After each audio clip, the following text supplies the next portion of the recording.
Зеріккен кездегі хоббимнің бірі колеса кезек ташып, әртүрлі көліктерді тамашалап, оларды зерттеп, зерделеп көру. Бүгін тура сол әрекетімді қайталап отырғанда мынандай бір көлікті байқап қалдым. Toyota Land Cruiser Prado 2012 жылғы.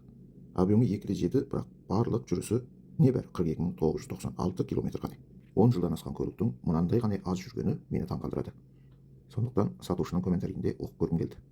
Сатушының баяндамасына қарасақ, көліктің иесі директор Алматы мен Астанада тұрады. Екі қаланың арасында ұшып жүреді. Ал машина Астанада сол жағалауда ғана пайдалануға, үйге және жұмысқа барып келуге істетілген. Суретпен бақылап көрсек, көліктің жағдайы расында тамаша.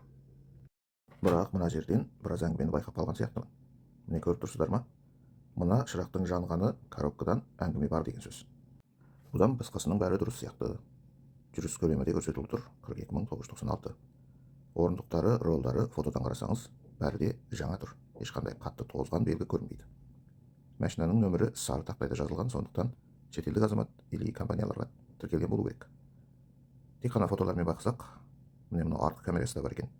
Негізінен жағдайы көзге көрінген жерлерінің бәрі өте тамаша тұр. 10 жыл болған көлік деп ойламайсыз, жап жаңа. Артқы орындықтарында артқы орындықты жылыту функциясы да бар. 2012 көлік.